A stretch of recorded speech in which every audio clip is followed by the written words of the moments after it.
trial.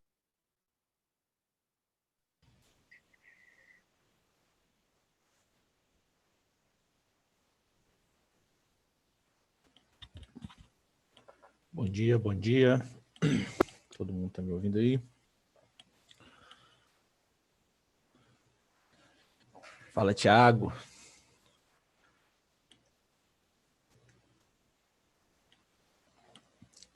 Bom dia, Isabela, Roseli, Maísa. Bom, nosso quarto e último encontro hoje, certo? Vamos aí para as questões do mundo do trabalho e ideologia. Hoje, nossa tarefa aqui vai ser um pouco mais complexa, vamos dizer assim. Eu pensei aqui justamente em relacionarmos uma quantidade interessante de autores. Para isso, eu vou compartilhar a tela com vocês, certo? E nosso enfoque aqui vai ser dentro do trabalho no mundo capitalista.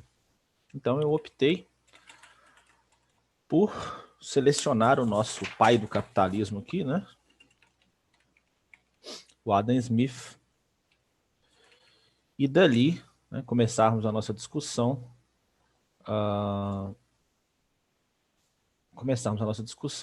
E, na sequência, né,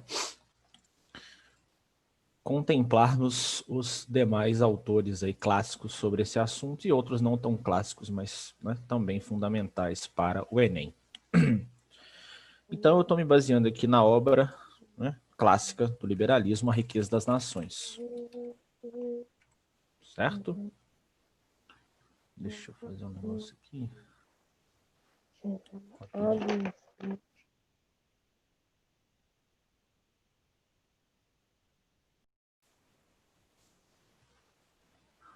Pronto. A Riqueza das Nações. Onde, entre outras coisas, o Adam Smith vai trazer um conjunto de ideias, né, que consiste, né, ou pelo menos que vai fundamentar o que depois será chamado de capitalismo. Certo? Estou falando aqui do século XVIII. O capitalismo surge no contexto da Revolução Industrial, né, no século XIX. Beleza? Então, basicamente, nós não teremos muito tempo aqui para poder ficar, né, entrando em detalhes. O que ele vai falar é que, com as mudanças ocorridas naquele período, né, eu passo a ter um interesse que vai orientar os indivíduos para a especialização da mão de obra. Certo? Especialmente ali quando eu penso no contexto de Revolução Industrial. Então eu tenho uma mudança da organização, né, das formas de organização do trabalho, do antigo regime para o período industrial, para o período, né, do desenvolvimento do capitalismo. Correto? Então o interesse ele vai movimentar a especialização desses indivíduos, que consequentemente vai aumentar a produtividade. Então, na leitura dele, a questão, né, da liberdade é fundamental, a partir do momento em que essa liberdade me permite explorar aquilo que é interessante para mim. Óbvio, nesse contexto aqui, ele se refere àquilo que é do interesse daquela classe, né, ou daquela camada da sociedade que ascendeu economicamente, mas não dispõe de direitos políticos ou de espaço político, a burguesia. Agora, ela tem um interesse e, na medida em que ela, né, recebe ali condições, isso vai se refletir na especialização do trabalho. O que, consequentemente, segundo a teoria do Smith, né, o liberalismo clássico, vai aumentar a produtividade. Ou seja, ao invés de ter uma pessoa fazendo a coisa toda, a partir do momento que eu coloco várias pessoas para fazer isso, cada um faz uma parte, eu consigo aumentar a produtividade, eu consigo melhorar, né, e fazer aquilo mais rápido. O que nos permite entender, óbvio, né, aquelas produções em larga escala, em escala industrial, no contexto da Revolução Industrial, certo? Então, esse aumento de produtividade, ele possibilita, uma vez que existe um livre mercado, Quando eu digo livre mercado, eu me refiro àquela condição de oferta e procura, né? Que vai regular esse mercado sem intervenções estatais, ou pelo menos com um mínimo de intervenções. Uma vez que existe esse livre mercado, eu passo a ter o enriquecimento. Certo? Então, puxando aqui, né, de forma muito simplificada, estou falando aqui de oferta e demanda. Essa é basicamente a teoria aí, grosseiramente resumida, certo? Então, esse sistema, lembrando que eu me refiro aqui a um capitalismo, né, diferente do nosso. O nosso já passou por transformações. Nós estamos falando aqui da primeira versão desse capitalismo, vamos dizer assim. Beleza? Deixa eu só fazer um outro negócio aqui.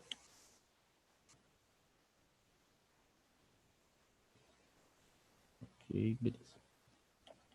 Porque tem gente chegando aí agora. Sejam bem-vindos. Tranquilo? Então essa aqui é a teoria lá do Smith sobre o capitalismo, basicamente. O negócio é que isso aí vai gerar interpretações ou, né, vai gerar discussões e, eventualmente, vai gerar também... Peraí, deixa eu só desfazer isso. Vai gerar aí discordâncias no final das contas. Por quê? Porque aí nós temos alguns outros autores para falar a respeito. Deixa eu ver aqui quais que eu selecionei para essa aula, né? Será que vai... Eu posso fazer aqui assim. Então nós temos, na discussão aqui, né, o Durkheim, o Marx, o Weber, o Foucault e o Sennett. Eu puxei a setinha, mas ela não está diretamente relacionada à questão do enriquecimento, é sobre a teoria de maneira geral. Tá? Por quê? Porque ali eu estou, né, teorizando. Né? O Adam Smith está, óbvio, não só baseado em ideias, mas naquilo que ele está observando dentro do seu contexto. Ele está falando, olha, para que haja enriquecimento, as coisas devem funcionar mais ou menos assim. A relação de trabalho ela tem essas características, beleza? Só que quando eu pego a interpretação do Durkheim, vamos lembrar, né? Só para... Durkheim... Então, peraí, acho que vai ficar melhor se eu fizer assim, ó. Quer ver? Peraí. Vou apagar a obra aqui que não tem necessidade. Estou falando aqui do liberalismo clássico.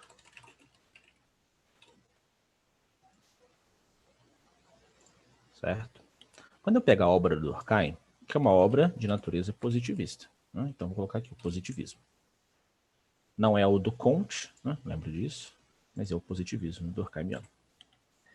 Que também, né, configura ali um chamado funcionalismo. Certo? Traz a ideia de que a especialização, certo? Do trabalho, ela vai alterar um aspecto naquilo que ele vai denominar de solidariedade. Eu escrevi errado, desculpa. Solidariedade social. Que é, né, dividida em duas instâncias. Nossa, peraí, ficou horrível assim. Saúde aí para quem espirrou, não sei quem foi. Peraí, assim vai ficar bom. A solidariedade social, ela pode ser, segundo Durkheim, mecânica,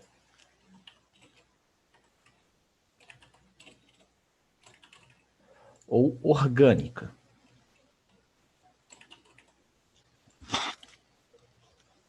Certo? Então, quando eu penso no trabalho, ele é responsável pela manutenção da solidariedade social, o que, consequentemente, é responsável pela coesão social. Ou seja, para o Durkheim, o fato de uma sociedade ser mais ou menos coesa, certo? Depende do nível de solidariedade social existente entre os indivíduos. E o que determina essa configuração de solidariedade social tem a ver com a forma como se dispõem essas relações sociais de trabalho. Antes do capitalismo, eu tinha predominantemente uma relação de solidariedade mecânica, porque ela se repetia mecanicamente, ela se perpetuava de forma repetida, ela se mantinha, era uma coisa, né, maçante. Na leitura do Durkheim, beleza? A partir da forma de organização, né, sociopolítica econômica do capitalismo, eu tenho uma alteração nesta solidariedade social. Ou seja, o que o Durkheim está dizendo é que eu tenho uma mudança a partir do momento em que surge, né, que se configura aquilo que ele vai denominar de solidariedade orgânica. Certo? Orgânica. Então, não existe solidariedade mecânica no capitalismo? Existe. Mas ela só existe nos lugares onde... lembra da questão da especialização? Então, onde ocorreu a maior especialização, eu tenho a solidariedade orgânica. Onde essa especialização ainda não ocorreu, ou pelo menos ocorreu numa escala muito menor, eu tenho a solidariedade orgânica. Desculpa, mecânica. A antiga, a anterior, aquela que vem antes do capitalismo, é a mecânica, é a repetitiva. Aquela que surge a partir do capitalismo, ela é orgânica. Por que orgânica? Bom, porque a questão da interdependência entre os membros da sociedade. Isso vai se alterar, certo? Então, o Durkheim está dizendo, eu tenho uma mudança na organização social a partir das mudanças das relações de trabalho. Isso tem impactos positivos e negativos, certo? Por quê? Porque dentro da solidariedade mecânica, normalmente, ou pelo menos, né, para utilizar um termo mais preciso, no mais das vezes, tradicionalmente, nas sociedades, né, de solidariedade mecânica, eu tenho uma, como é que eu vou dizer, uma coesão maior. Por quê? Porque a relação de interdependência ela é diferente. Observe, imagine que eu tenho uma sociedade onde cada um dessa sociedade é responsável por uma coisa. Do tipo, uma coisa na sua totalidade. Então, o único responsável por fazer roupas é o Brenner. O único responsável por fazer calçados é a Fernanda. O único responsável por fazer comida é a Karine. E por aí vai, vamos supor. Se um desses não cumpre o seu papel, todo mundo fica sem aquela coisa. Porque eu não tenho ali, né, algo... Como é que eu vou dizer? Eu não tenho a possibilidade de acessar aquilo sem aquele sujeito. Numa relação onde isso se espalha, onde eu possibilito, né, a produção de uma outra forma, essa relação de solidariedade ela é diferente. Então a gente sabe, por exemplo, que o Durkheim vai tecer críticas. Peraí, professor, mas ele não está defendendo o capitalismo? Ele não está nem defendendo, né, ele não está nem falando que é tudo de bom ou tudo de ruim. Ele está fazendo uma análise sociológica, certo? E ele está constatando algumas mudanças, certo? Algumas transformações a partir das relações de trabalho.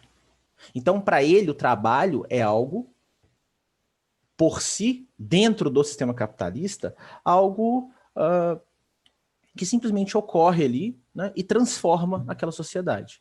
Ele não tem um caráter, né, que a gente vai ver já no Marx, um caráter problemático, o trabalho em si, certo? O trabalho é responsável pela coesão social. Então, quanto mais adequado está esse trabalho, melhor aquela sociedade funciona. Ele tem uma visão ali mais otimista em relação ao trabalho dentro do sistema capitalista. Certo?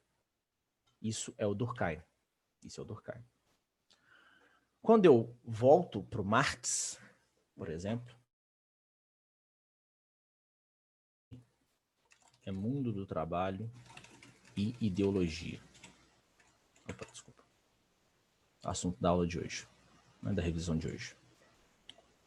Então, Durkheim, certo? Essa é a visão do Durkheim, positivista. Agora, nós temos uma visão, e aí, óbvio, né? O positivismo, ele vai casar muito melhor com o liberalismo do que o materialismo que a gente vai ver agora aqui em Marx, certo? Então, nós temos aqui o materialismo, certo? A teoria do Marx, ela enxerga, ela entende de uma forma diferente essas relações. Por quê?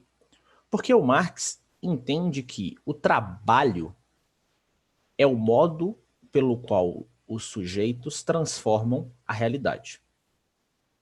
Então, cada sujeito dispõe de uma força de trabalho, de uma capacidade, de uma potencialidade de atualizar ou de transformar aquilo que está ao seu redor. Certo? Então, quando ele vê essa análise aqui, clássica, liberal clássica, ele vai falar, pera aí que a coisa é um pouco mais complicada do que isso. Por quê? Porque quando eu entro no mérito do trabalho, certo? Deixa eu puxar uma setinha aqui. O que ele vai identificar nesse trabalho no capitalismo é a questão da exploração. Como assim? Bom, e isso por uma questão histórica, né? O materialismo aqui, junto com o historicismo. Ou seja, eu passo a observar que, historicamente, o que vai acontecer é que eu vou ter uma relação de exploração, uma relação de dominação por parte de aquilo que ele vai chamar de uma classe específica, certo? Que vai explorar a força de trabalho de uma outra classe. Então, veja, o Marx ele está olhando para o liberalismo, em inglês aqui, e falando o seguinte, olha, essa vertente aí, na verdade, ela não é a boa. Então é como se ele dissesse o seguinte, ó, esse aí não é o clássico. Esse aí é o liberalismo em inglês. Você falou, peraí, mas o John Locke, né, tá lá no Reino Unido, ele é um liberal clássico. Sim. Mas é porque o liberalismo, ele adquire uma outra vertente depois, né? Que para Marx, de fato, será o liberalismo clássico, que vai ser o liberalismo francês, lá do Montesquieu, Rousseau, certo? Veja, eu vou tirar isso daqui para não parecer que eu estou falando que não é inglês, não é clássico, né? Só para a gente entender o que o Marx está falando. Então, na leitura dele, a interpretação adequada é feita pelos franceses, não pelos ingleses. Sim? E aí ele vai falar, olha, eu tenho uma relação de exploração. Por quê? Porque faz parte desse contexto, né, dessa configuração do capitalismo, a questão da alienação. Quer dizer, a questão da ideologia que promove a alienação. Certo? Isso se dá num contexto... Peraí, deixa eu ver se... Para cá, acho que vai ficar melhor. Isso se dá num contexto de luta de classes. Certo? Então, essa ideia de... Vamos voltar no Adam Smith. Especializou, aumentou a produtividade, uma vez que há o livre mercado, há o enriquecimento, o Marx está falando, peraí, Não é bem assim. De fato, mediante essas relações de interesse aqui, né, de uma classe dominante, essa especialização, ela vai, de fato, aumentar a produtividade às custas da exploração do trabalhador e mediante uma ideologia do livre mercado, e a partir da alienação haverá o enriquecimento da classe dominante. De modo em que essa luta de classes, ela está presente, só que na configuração do capitalismo, ela é obscurecida pela ideologia, para que não se forme consciência de classe, para que o indivíduo não seja capaz de perceber que ele está sendo explorado. Ou seja, ele está numa situação degradante, né, uma situação problemática, só que ele não é capaz de identificar isso. Certo? Então, para ele, essa ideia aqui, que está sendo colocada em prática, veja, vamos lembrar, eu não coloquei as datas aqui, mas vamos lembrar que tanto Durkheim quanto Marx quanto Weber estão vivendo em períodos muito próximos, né? Um pouco distantes ali, um século depois, né? Um pouco menos, no caso de um século depois do Adam Smith, mas eles estão vivenciando essa aplicação da teoria, né, do liberalismo dentro dessa configuração do capitalismo. E o Marx está falando. Veja, do que ele está falando? Só para ilustrar um ponto. Porque os defensores do liberalismo vão falar assim, não, o Marx está completamente errado e tal, e não é nem a nossa preocupação se ele está errado ou certo. Mas se você pega um jornal hoje, né, estou falando aqui no de janeiro de 2021, e você passa a ler sobre a Bolsa de Valores, qualquer uma delas, tá? Seja a brasileira, seja a americana, né, estadunidense, enfim, você vai identificar um aumento do valor, né, do crescimento. Várias empresas aí estão crescendo, né, em valor. E a pergunta que aparece em alguns jornais é: como que pode nós estarmos vivendo uma crise econômica global e as bolsas estão batendo recorde no seu valor? Seja a Bovespa, Nasdaq e por aí vai. Como é que essas bolsas de valores podem estar, né, tão valorosas, tão valiosas, sendo que nós estamos vivendo uma crise do sistema global?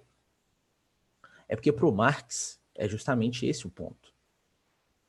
Que o enriquecimento da classe dominante se dá mediante, né, a precariedade da classe dominada. E isso, né, não é nenhuma ocorrência singular na história, porque se eu pego as grandes crises ao longo, né, da história do capitalismo, foram os momentos onde as grandes riquezas cresceram mais, onde eu tive um acúmulo, né, de capital muito maior do que nos momentos onde não haviam essas grandes crises. Então, né, para o Marx não seria uma coincidência, e é justamente isso, né, que ele está criticando, não só, mas também, o fato de que em grandes crises, aqueles que são ricos enriquecem cada vez mais.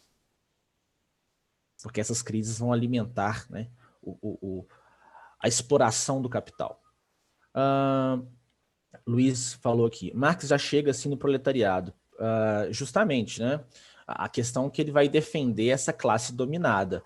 Por que ele vai fazer isso? Vamos voltar à questão do liberalismo. Porque se eu volto nas teorias liberais, a crítica que está sendo feita ali é a seguinte. Ora, vamos pensar aqui antes do capitalismo, tá? O terceiro estado está se lascando, enquanto o primeiro e o segundo está colhendo as benesses do esforço do terceiro. Então esse bagulho está errado, precisamos fazer algo a respeito, precisamos, né, instaurar uma nova configuração. Essa é a crítica do liberalismo clássico geral, né, a crítica geral. O problema, segundo a leitura materialista histórica, né, é que a implementação do novo sistema, ela trocou 6 por meia dúzia. Eu tirei a nobreza e o clero e coloquei a burguesia no lugar. Então, ao invés de ter um primeiro e segundo estado explorando um terceiro, eu tenho a burguesia explorando o proletariado. Ah, professor, não concordo. Não, de boa, relaxa, não precisa concordar aqui nem discordar, é só entender para fins aqui comparativos teóricos. A leitura, a interpretação que o Marx tem, ela é diferente, né? Ela é distinta aqui, ó. Mas e a questão da ideologia, né? Porque o título aqui é Mundo do Trabalho e Ideologia. O Marx ele vai dar uma significação um pouco diferente a esse conceito, né? Ideologia não é mais só um conjunto de ideias a serem defendidas. A ideologia para ele, por exemplo, dentro do capitalismo, ela não é sequer percebida. A ideologia se faz presente, mas eu poderia colocar aí, né, se eu quisesse utilizar um termo mais de forma subliminar. Ela está ali, mas você não percebe. Ela te influencia, ela atua, ela te aliena. Então ela forma, né, sujeitos alienados. Alienados sobre o quê? Sobre a sua condição material.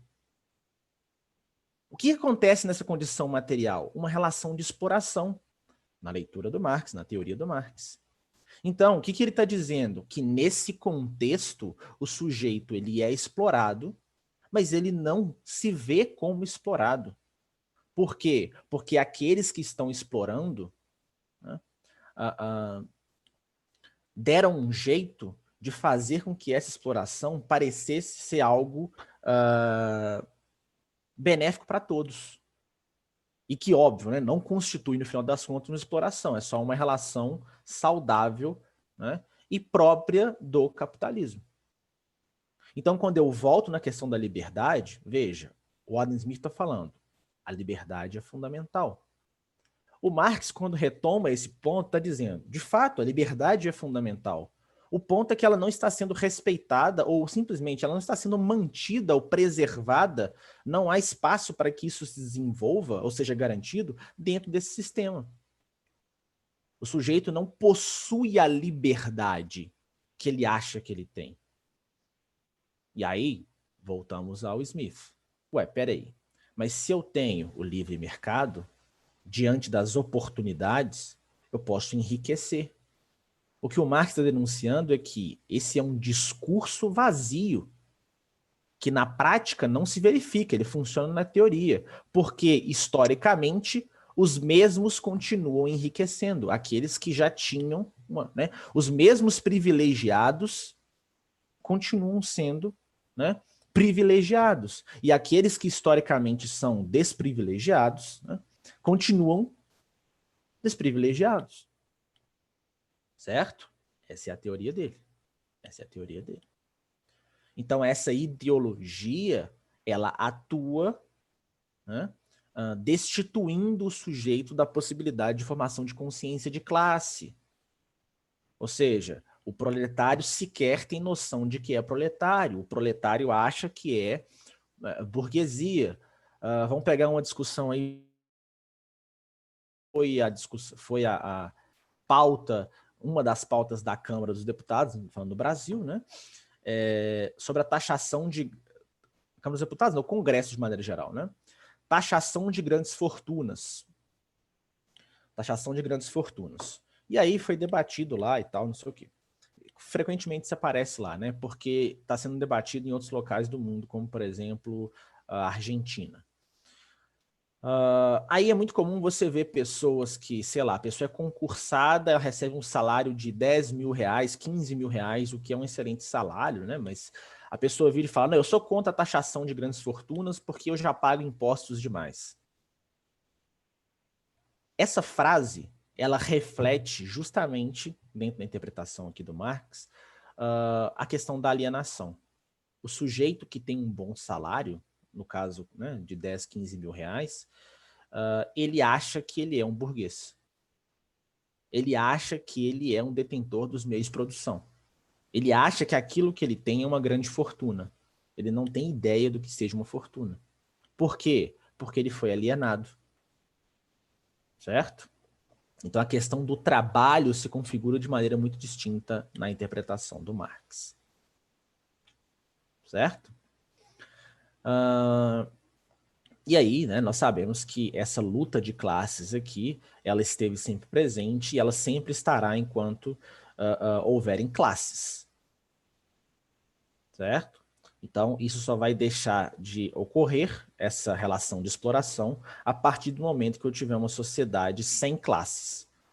Na teoria do Marx, isso se chamaria, né, comunismo, ou uma sociedade das comunas primitivas. A gente falou sobre isso naquela videoaula lá, né? Vocês podem consultar lá as referências.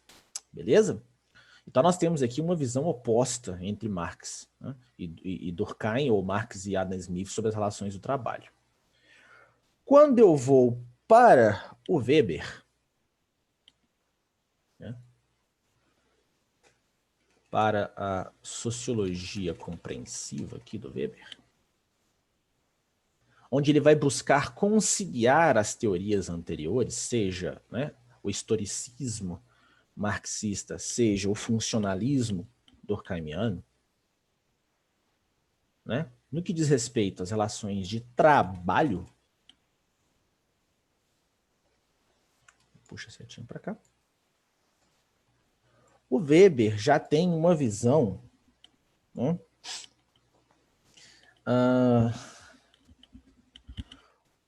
positivada desse trabalho no contexto do capitalismo.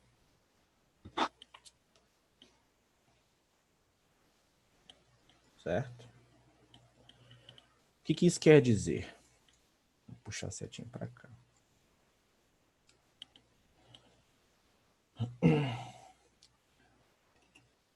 O trabalho, vou fazer assim que fica melhor. O trabalho é algo dotado de valor moral em si mesmo.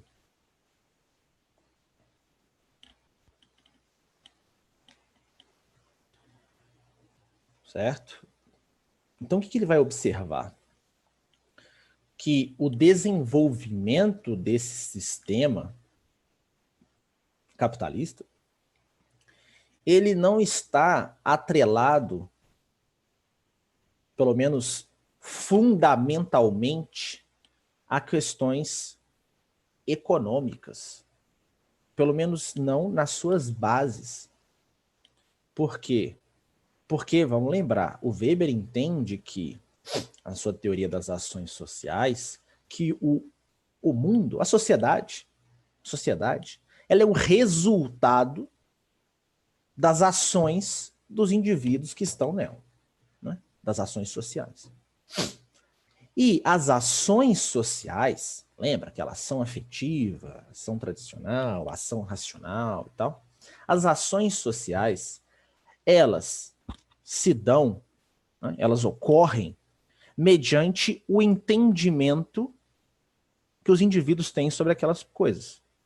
Então, se o indivíduo, né, observa, analisa, se aproxima daquilo com os seus sentimentos, ele vai ser guiado de uma certa forma.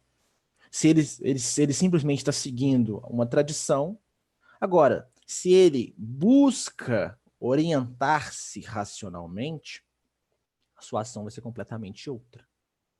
Nesse sentido, o entendimento que cada um tem, a ideia que cada um tem sobre as coisas, vai determinar as ações que aqueles indivíduos têm naquela sociedade. Sendo assim, o que ele vai dizer? Não é que nós começamos a especializar e isso aumentou a produtividade, por causa do livre mercado houve enriquecimento. Não é por si, não é por um motivo exclusivamente, né, econômico. É porque isso deriva de uma questão anterior, de uma questão moral. Né? Quando ele utiliza lá o termo, que é o próprio nome da obra, né? A ética protestante, o ethos, o comportamento protestante, e o espírito, ou seja, os valores, as ideias, o pensamento capitalista.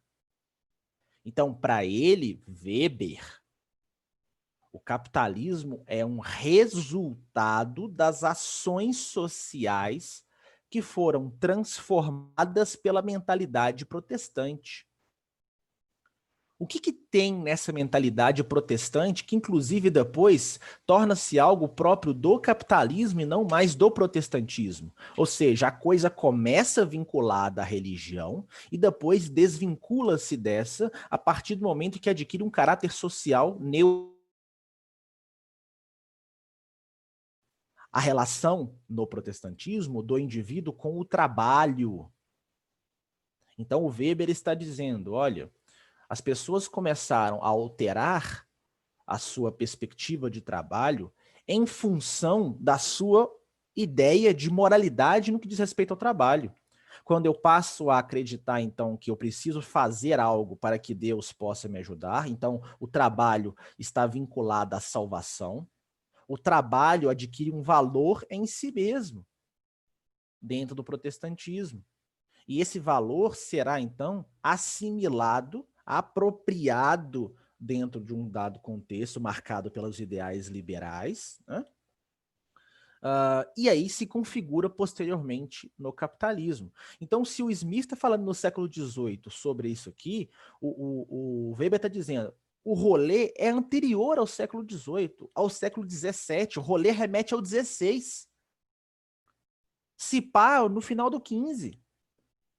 Por quê? Porque a gente sabe que em 1517 teve a Reforma Protestante. Agora, a gente sabe que a Reforma Protestante ela é o ápice de uma treta que estava se arrastando desde o final do XV. Uma treta interna da igreja. Certo? Então, ela se efetiva em 1517, né, a partir de Lutero, mas já estava se arrastando desde o final do XV. Então, o que o Weber está constatando, ou pelo menos apresentando a partir da sua teoria?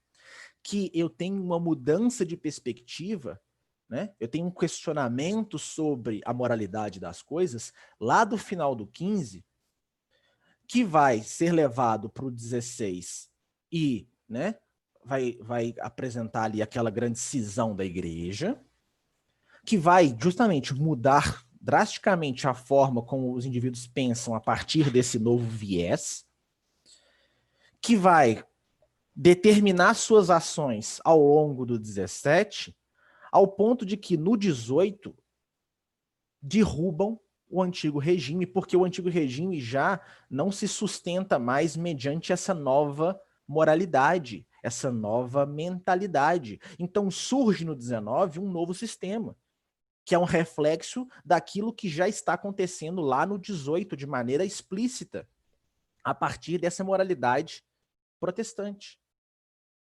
Então, quando Weber para analisar, por exemplo, lá no final do século XIX, início do XX, os países que estão se dando bem nesse rolê capitalista, ele vai falar assim, não por acaso são os países predominantemente protestantes ou que adotaram / assumiram essa ideia, essa mentalidade protestante. Essa é a leitura do Weber. Né? Vamos lembrar que é a leitura do Weber. Então ele vai falar, esse rolê aí do trabalho, da exploração, que o Marx está falando, não é que ele não acontece, porque existe sim capitalismo, né? Agora, não se dá, né, em termos materiais, né, como o Marx está apresentando. Então, sim, existe uma questão histórica, né? Vamos lembrar, o Weber, ele vai pegar muito da teoria do Dilthey, que é onde o Marx vai pegar também, que é aquela questão do historicismo, certo? A questão hermenêutica do século XIX. Então, a ideia de interpretar contextualmente, que vai se opor ao positivismo, certo? Que ao invés de prezar pela objetividade, no caso do positivismo, vai dar espaço aqui para o reconhecimento das questões subjetivas. Na própria ideia do Weber, por exemplo, de que o sujeito que analisa, né, ele acaba, entre aspas, contaminando a sua análise, dependendo do que ele entende sobre o que ele está analisando. aquela ideia da impossibilidade do distanciamento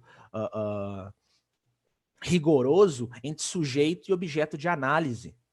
Para os positivistas, isso era algo viável, né? Porque eles estão observando nas ciências naturais. Então eles falam, olha, se nas ciências naturais, o físico, o biólogo, ele está ali, né, fazendo uma análise objetiva, neutra, pelo menos na visão deles, isso deve acontecer também nas ciências sociais, nas ciências humanas. O Marx está falando, isso não acontece. O Weber vai concordar nesse sentido. Isso não acontece, certo? Então, esse distanciamento de sujeito e objeto de análise, como ocorre nas ciências naturais, ele não se aplica às ciências do espírito, às ciências humanas, às questões de cultura, certo? Isso o Dilthey está falando, o Marx vai pegar isso, o Weber também. Tem muito a ver com que, e aí tanto o Dilthey quanto o Marx quanto o Weber estão tratando daquilo que é apresentado pelo Hegel, né? O Wilhelm Hegel, lembra dele? Aquele cara da dialética lá? Certo? Então, observem, esses aqui são os três clássicos, né? Durkheim, Marx e Weber. Observe como é que eles estão tratando de um mesmo assunto, só que de formas diferentes. Então, se a análise durkheimiana possibilita, por exemplo, do ponto de vista estatístico, algo quantitativamente relevante, quando eu entro no mérito da teoria do Weber, ela já se volta mais para algo de natureza qualitativa, certo? Então os dois são utilizados ainda hoje, os dois modelos? Sim. Além de influenciarem outros pensadores, né, essa ideia, pelo menos, né, o núcleo dela, ainda é válida para certos tipos. Então não existem... mas qual que é a mais correta? Não é nem o ponto aqui, né? Existem contextos que vão demandar, ou pelo menos, dependendo de quem está fazendo isso, que vão comportar um tipo de análise, né? Contextos que vão comportar outro tipo. Correto? Até aqui, alguma pergunta, alguma dúvida? Tá dando para acompanhar? Tá dando para entender? Relacionar as coisas? Alguém quer falar alguma coisa?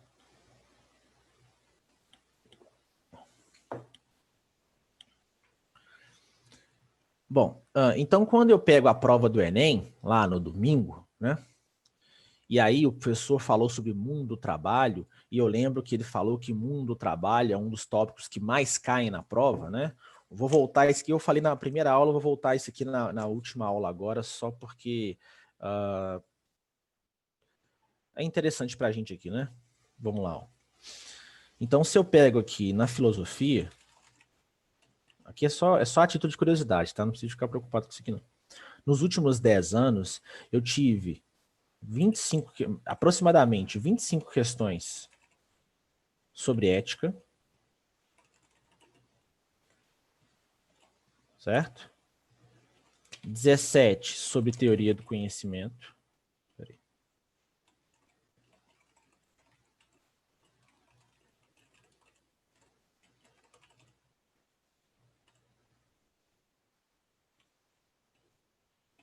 E 16, pegando as mais aqui, né? 16 questões sobre cidadania. Quando eu vou em sociologia, eu tive 27 questões, aproximadamente, sobre mundo do trabalho. 16 questões sobre ideologia e 15 questões sobre indústria cultural. Certo? Pegando aí os últimos 10 anos. Então, quando eu vejo aqui sobre mundo do trabalho, né, eu tenho que tomar uma precaução aqui, um certo cuidado. Qual que é esse cuidado? No entendimento sobre o entendimento sociológico sobre o trabalho. Daqui a pouco eu vou falar do Foucault e do Sennett, tá? Estou só desenvolvendo, concluindo essa parte, que depois a gente ir para eles. eu tenho que tomar um certo cuidado, por quê? Observem que, nos 3 casos, eu tenho análises distintas sobre as relações de trabalho. Certo? Nós veremos aqui em Foucault e Sennett críticas fortes às questões do trabalho. Agora, eu tenho que tomar cuidado, por quê? Porque eu posso ser, e eu vejo isso acontecendo, tá? Por isso que eu estou falando. Eu posso ser levado a acreditar em coisas um pouco... Isso é só o Marx. E aí o aluno pode ir para o Enem com uma visão distorcida do tipo, se está criticando o capitalismo, é teoria marxista, o que não é verdade. O Weber critica o capitalismo. Né? Apesar da sua teoria mais jovem ser uma teoria muito otimista em relação ao capitalismo, ele vai tecer críticas sobre o mesmo. O próprio Durkheim vai tecer críticas sobre o capitalismo quando a gente fala, por exemplo, dos fatos sociais. Lembra disso?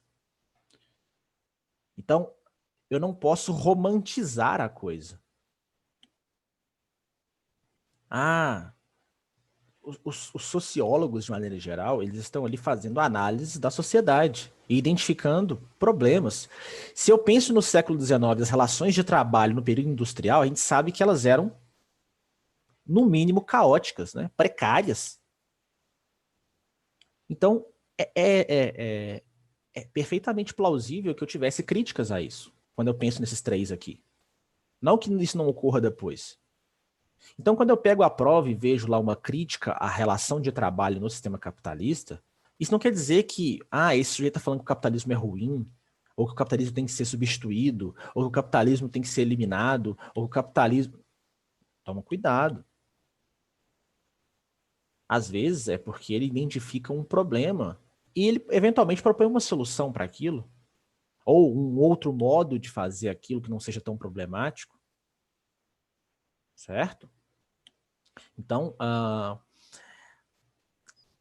eu não posso ir para a prova com essa visão limitada.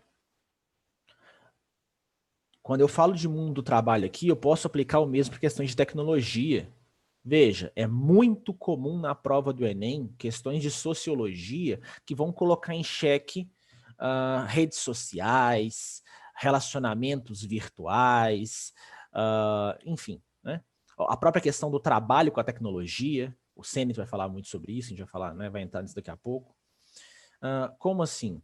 Veja, é óbvio que a tecnologia, tratando aqui dentro da teoria do Smith mesmo, né, por questões de interesse, ela aprimorou a capacidade de especialização e aumentou de forma grotesca a produtividade.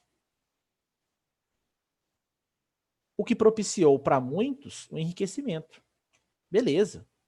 Agora, o que o Enem espera que você seja capaz de fazer?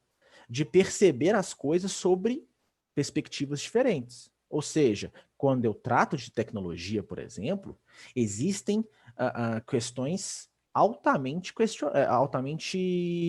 negativas. A tecnologia nos coloca em situações, por vezes, ou, né, pegando aqui um pouco do Bauman, a tecnologia que torna-se algo inerente a essa configuração social da qual nós participamos, ela nos mente. Né? Pegando aqui algo que nós já falamos em outras aulas, só para ilustrar, a tecnologia, ela me possibilita, por exemplo, me aperfeiçoar de forma muito mais eficiente, por exemplo, nas minhas capacidades de trabalho. Né? Eu posso me qualificar, ou vamos pegar a situação que a gente está vivendo hoje, 2021. Você está aprendendo do conforto do seu lar. Né? Você pode acessar diversas coisas aí da sua casa e fala, nossa, que da hora, que maravilhoso, que mágico. Eu posso aprender de pijama. Eu posso aprender tomando café. O que na escola não era algo viável. A tecnologia me permite isso agora, com uma videochamada. Mas ela é de todo perfeito? Não, por quê? Exemplo. Se uma criança, vamos pegar aí uma questão bem discutida atualmente, né? Se uma criança passar boa parte da vida dela aprendendo por via digital, né, online, ficar só em videochamada, ela vai perder, por exemplo, a capacidade de desenvolver suas habilidades sociais. Então a gente observa isso muito nas crianças hoje em dia, né?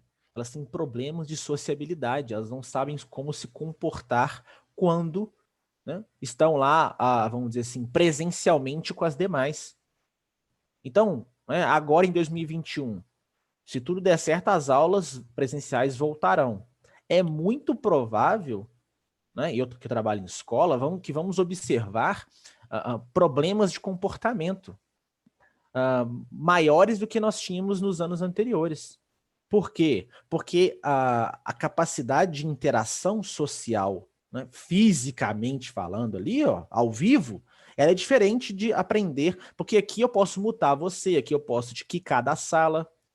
Dentro da sala de aula eu não posso mutar um aluno. Eu até gostaria, em alguns casos, de mutar um aluno, né? Falar assim, esse menino tá falando demais, tá me atrapalhando, vou mutá-lo. Ou esse menino aqui tá atrapalhando, deixa eu quicar ele da sala. Existe uma burocracia diferente, o funcionamento da coisa é diferente. Então, quando eu penso nisso, eu não posso pensar só de forma romântica. Nossa, olha só, hoje em dia eu tenho um celular e eu posso aprender tudo com o celular. Aí o que os filósofos e sociólogos vêm e te mostram? A maioria hoje sabe muito menos do que antes. Por quê?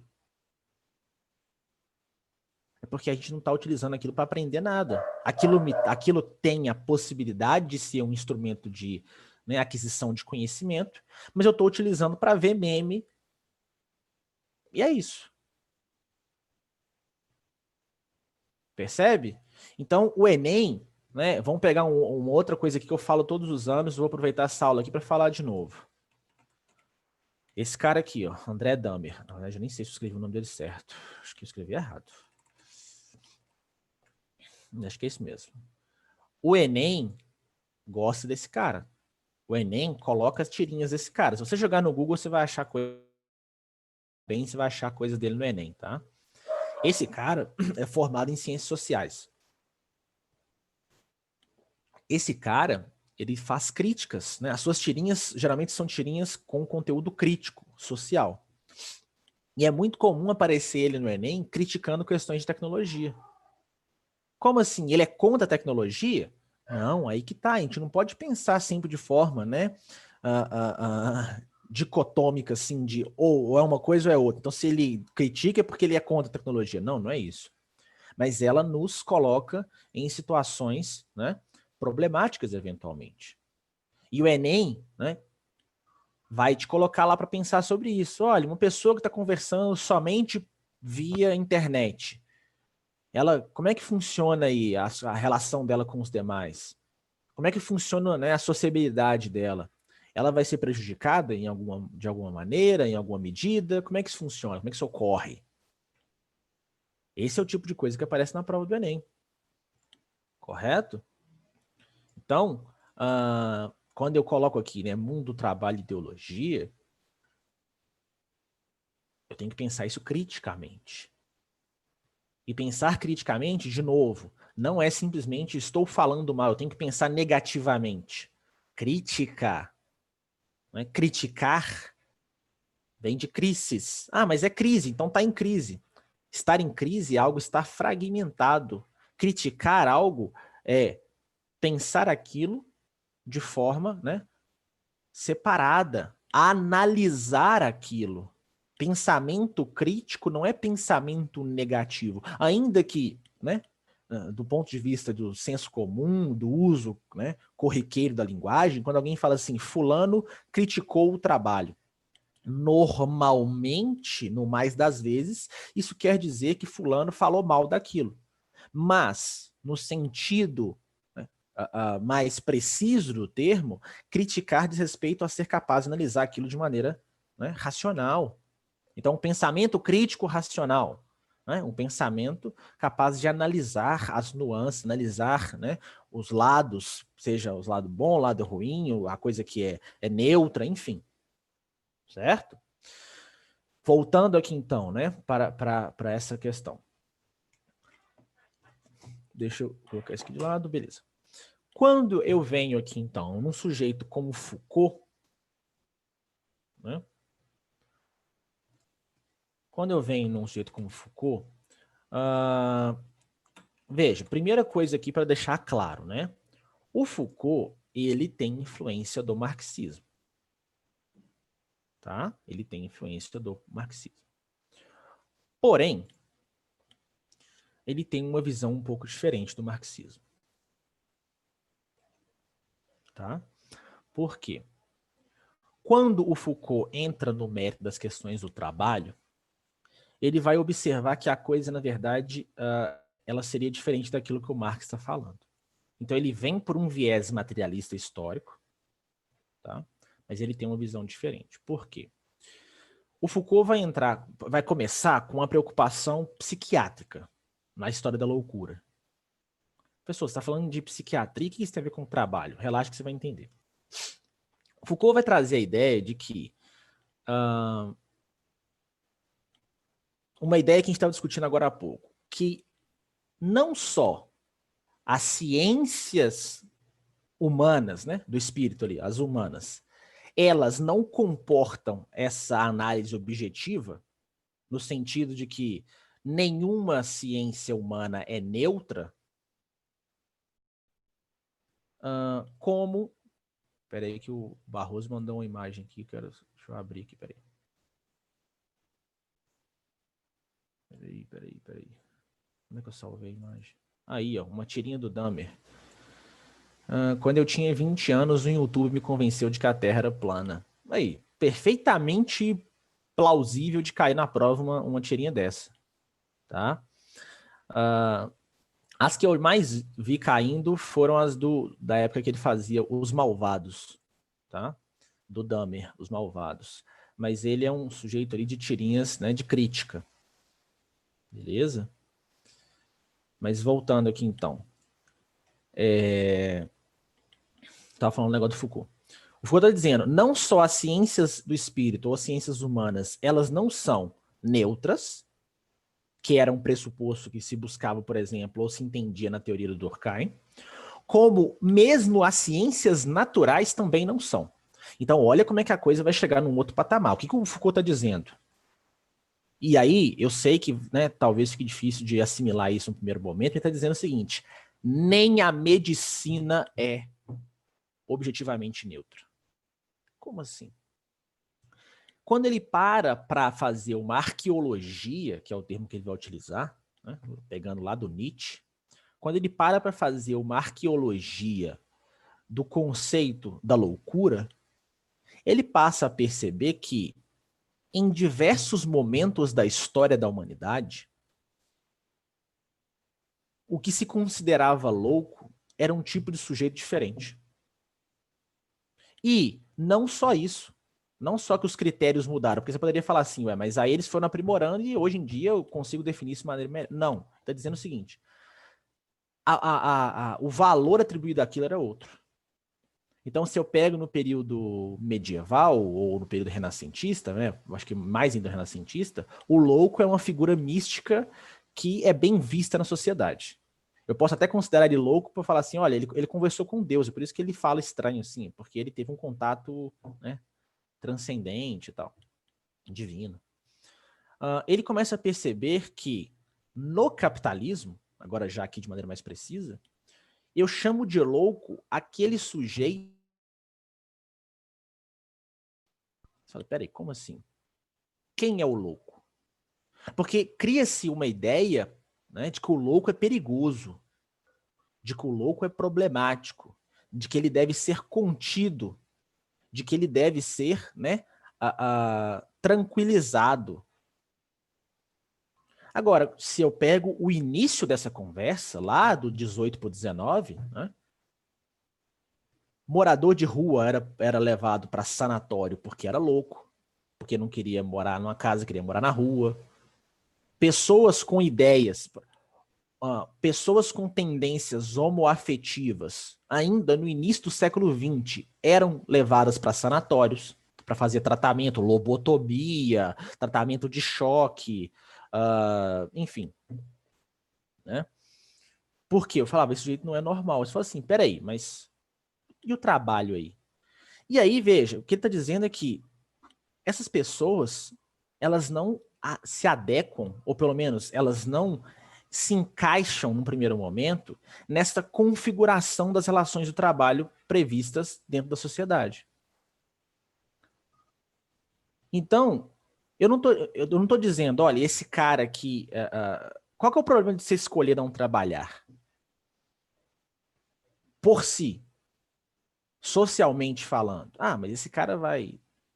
Veja, você não está causando mal a ninguém no primeiro momento. Só que isso não era visto assim. Então, pessoas, né, o vagabundo, vamos chamar assim, ele era levado para o sanatório.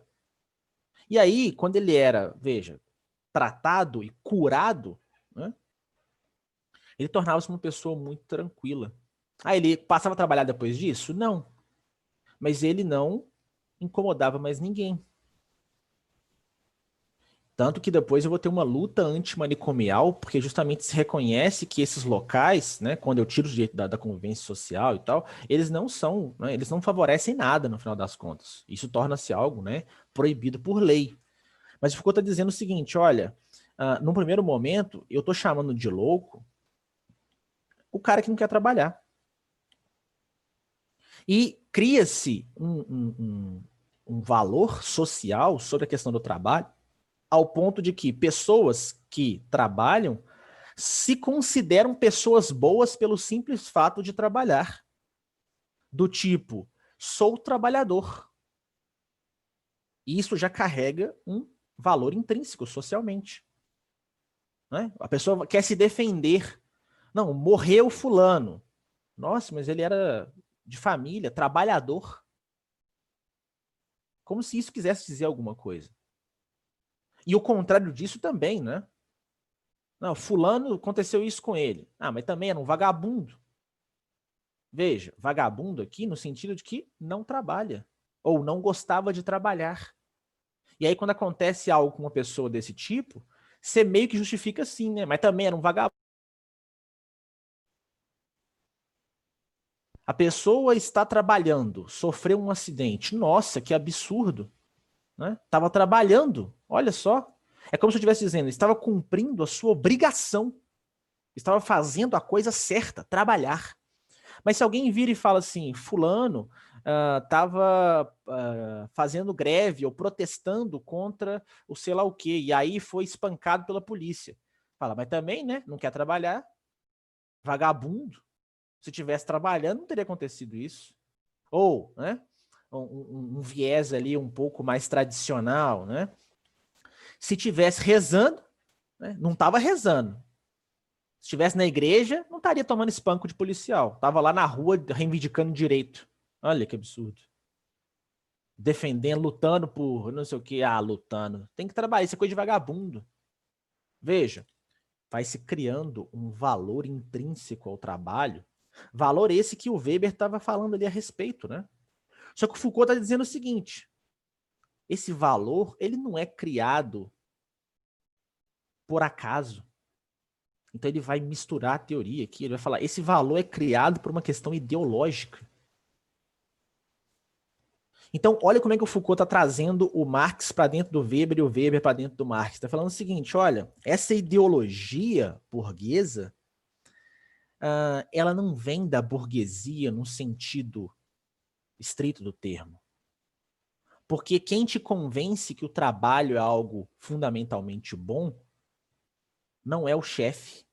Você já chega lá para procurar um emprego com essa ideia. Você aprende isso dentro de casa. É a microfísica do poder. Quem garante o processo de dominação são os próprios dominados.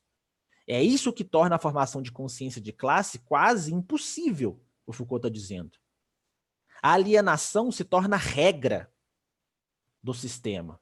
Por quê? Porque os alienados passam a assimilar os valores da alienação como se fossem naturalmente seus. Então, quando você vira e fala, né, com a criança, olha, quando você crescer, né, você vai estudar, você vai se qualificar, não nesses termos, né, mas você vai ter um bom emprego, vai ser um trabalhador assalariado, vai poder constituir família e pagar uma boa escola para os seus filhos, para eles se qualificarem e constituírem família e ser uma geração, né, perpetuar historicamente essa rede de trabalhadores. trabalhando para, né, os detentores dos meios de produção, vendendo a sua força de trabalho. O Foucault está dizendo, a alienação, ela não parte da classe dominante num sentido que o Marx estava falando. Por quê? Porque os interesses da classe dominante, eles são, né, incutidos na classe dominada. E eles se espalham e se fortalecem não pela classe dominante, mas pela própria classe dominada. Ou seja, quando alguém sai, né, criticando os preceitos, valores, privilégios, enfim, o que seja da classe dominante, a própria classe dominante não precisa sair em defesa de si mesma. Por quê? Porque ela tem uma classe dominada que se vê como, né, como equivalente, como análoga. De novo, voltando ao exemplo que eu dei, quando se fala em taxação das grandes fortunas,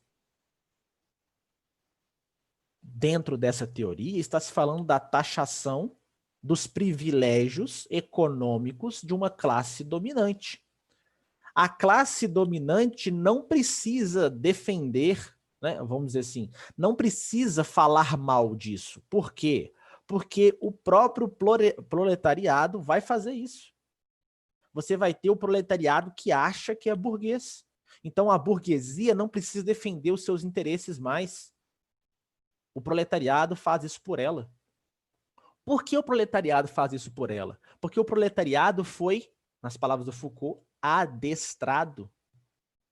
Ele foi ensinado desde muito novo que aqueles valores, que aquelas, né, ideias são suas, atendem aos seus interesses, são, né, benéficas para ele mesmo. E na medida em que você vai operando com aquilo, trabalhando com aquilo, processando aquilo, você passa a defendê-las como suas. E aí, óbvio, quando alguém criticar aquilo, você vai se sentir pessoalmente criticado e vai sair em defesa daquilo que é seu. Ou pelo menos, veja, que você acredita que é seu. Então, quando alguém vira e fala taxação de grandes fortunas, você, proletariado iludido, vai sair em defesa das grandes fortunas como se você as possuísse. Óbvio que você sequer sabe o que é uma grande fortuna, por quê? Porque aquilo está muito distante da sua realidade. Mas você se convenceu de que você é um afortunado, de que você é uma pessoa, né, detentora dos meios de produção. Então, veja, a dominação, ela não ocorre via uma ideologia da classe dominante que, né, simplesmente vem de cima para baixo na classe dominada, não. O poder, né, não está mais com a classe dominante, o Foucault está dizendo. O poder, mediante aquilo que o Weber estava tratando, né, mediante a questão ali das ideias, ele foi disseminado horizontalmente. Então, quem faz o poder circular somos nós que estamos dentro dessa sociedade. Mediante nosso discurso, o que nós falamos, o que nós defendemos, mediante as nossas ações. Então, pegando aqui, né, por que, na leitura do Foucault, por que o racismo ainda persiste?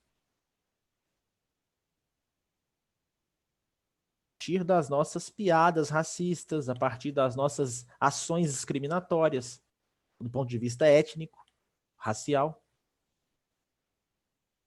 Não é que existe, então, veja, o que ele está dizendo? Não existe uma instância superior na qual se apoia o racismo e ele se mantém socialmente porque ele se sustenta nessa condição superior. Não, ele se sustenta e ele se mantém porque nós o mantemos mediante as nossas relações sociais. Então, o poder, ele existe, mas ele não está concentrado, ele está espalhado, ele está disseminado. Certo? Quando se fala, por exemplo, de machismo, você fala assim, pô, mas em pleno século XXI ainda existe machismo, racismo, seja lá o que seja, homofobia? Sim. Porque isso né, para continuar existindo. Veja, isso para aparecer, para começar a existir, tem que ter sido colocado e replicado por nós, que foi o que aconteceu. Agora, se isso apareceu porque nós fizemos, isso só vai desaparecer quando nós deixarmos de fazer assim. Certo? Você fala assim, mas e se eu conscientizar as pessoas? Ótimo, esse é um passo. Agora, só conscientizar, né, por si não adianta, se as pessoas não começarem a fazer algo a respeito daquilo. Vamos voltar no Weber. Eu tenho a ideia, ela determina o meu agir determina os resultados. Se o resultado é racismo, homofobia, machismo, isso depende das ações que são feitas. As ações que são feitas dependem da mentalidade que se tem. Para mudar o resultado, eu preciso de mudar a ação. Para mudar a ação, eu preciso de mudar a ideia. Agora, por que isso não desaparece, então? Porque eu não consigo mudar a ideia. Então, a ação não desaparece. Então, essa relação de dominação, ela persiste por quê? Porque eu não consigo mudar a ideia. Porque a ideia já está sendo apresentada como uma ideia natural, vamos colocar assim.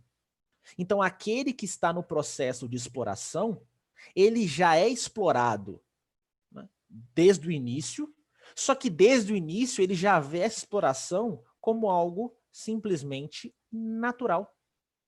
E na medida em que eu naturalizo o discurso, o valor, a ideia, a ação, de novo, se alguém ou algo, uma teoria, ou seja lá o que for, buscar, né, trabalhar em cima daquilo, vai encontrar dificuldades.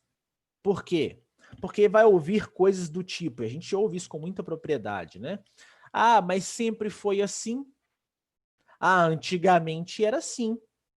Né? Vamos pegar um exemplo hoje, por mais grotesco que seja, está acontecendo. Você vira e fala, meu amigo, você tem que usar cinto de segurança. Você tem que dirigir sem estar do Barroso. Lembra da última aula que o Barroso estava dirigindo alcoolizado?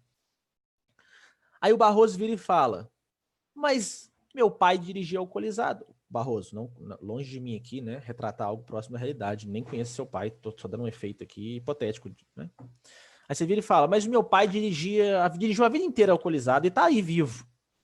Meu avô dirigia mais do que alcoolizado, dirigia trêbado e tá vivo até hoje. Por que eu não posso dirigir bêbado? Certo? É o Foucault, ou Letícia, é o Foucault. A discriminação, vou pegar aqui a pergunta que nem foi feita aqui na aula, tá? Que o João Vitor me fez, acho que ele tá aí presente, não tá? João Vitor tá aí? Achei que ele tava. Não tá não, mas um aluno me fez fora da aula aqui, ele me fez lá no WhatsApp, no WhatsApp não, desculpa, no Instagram. Ele falou assim, professor, eu tô fazendo uma redação sobre bullying e tô pensando em utilizar Foucault. Você acha que é pertinente? Você acha que... O que eu vou falar ali e tal? Eu falei com ele, olha, muito bom utilizar Foucault na redação sobre bullying. Por quê? Por que, né, na leitura de uma leitura Foucaultiana da coisa, por que o bullying acontece?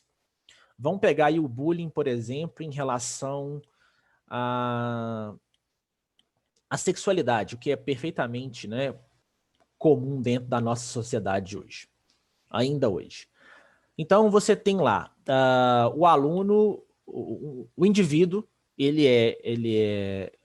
a família dele, né, tradicional, conservadora, cristã, família de bem, né, onde se defende ali como máxima, né, a ideia da heteronormatividade. Então, desde criança, esse menino ouvia dos pais, olha, você, menino, veste azul, brinca de carrinho, não chora, né?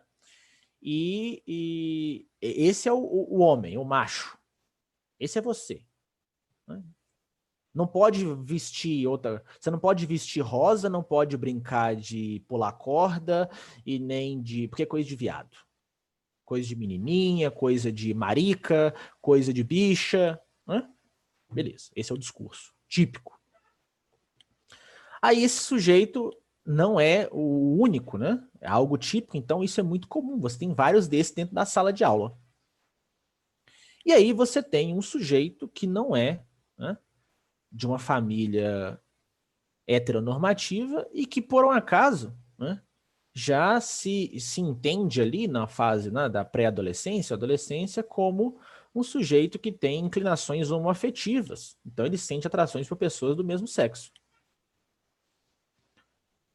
Veja, aqueles sujeitos que foram ensinados, né, doutrinados, que esse é o termo que eu de fato, né, preciso, de que o certo é ser macho, homem, vestir azul, brincar de carrinho, eles foram dentro da sua própria casa por comportamentos que fugiam desse padrão, desse normal. Abrindo parênteses aqui, para Foucault, os conceitos, eles são construídos e, portanto, eles podem ser desconstruídos. Mas se construiu esse conceito de que homem, masculino, macho, menino é aquilo lá. Por mais estranho que possa, distorcido que possa ser. Então, quando ele chega na escola e aí na relação social com os demais, ele se depara com esse sujeito que foge dessa normalidade, ele já vai considerá-lo anormal. Veja, normal, anormal, não está dentro da normalidade. Por ser anormal, ele passa a ser excluído e ou, eventualmente, reprimido pelos demais. Só que isso não se limita a simplesmente não faz parte do meu grupo. Porque dependendo da forma como aquele sujeito foi doutrinado dentro de casa, certo? O pai vai começar a ensinar coisas do tipo, ou não só o pai, né? A culpa não é só do pai também. A mãe pode fazer isso, a tia, o avô, enfim. Olha, pessoa que é gay tem que apanhar até virar hétero. Ou, né? É gay porque faltou atenção dentro de casa, faltou rigor no tratamento, ou coisas absurdas desse tipo, né? Então, isso pode levar dentro de uma sala de aula, por exemplo, e nós vemos isso acontecendo nas escolas, tá? A perseguição do sujeito simplesmente pela sua sexualidade. Por quê?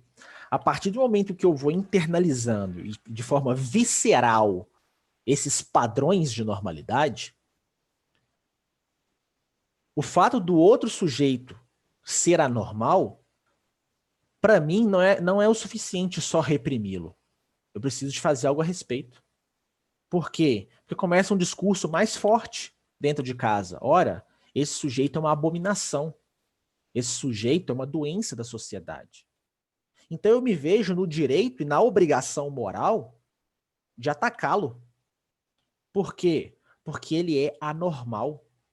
Ele está ferindo, né, os bons valores, os costumes da família tradicional brasileira. E aí a televisão está passando uma novela e tem um sujeito lá beijando outro sujeito na boca, eles são do mesmo sexo. Duas pessoas se beijando. Eu falo assim, como que eu vou explicar isso para os meus filhos?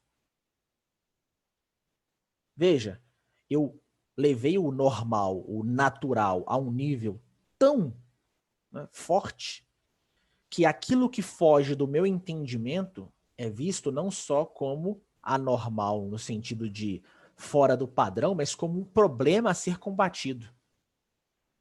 Obviamente, isso alimenta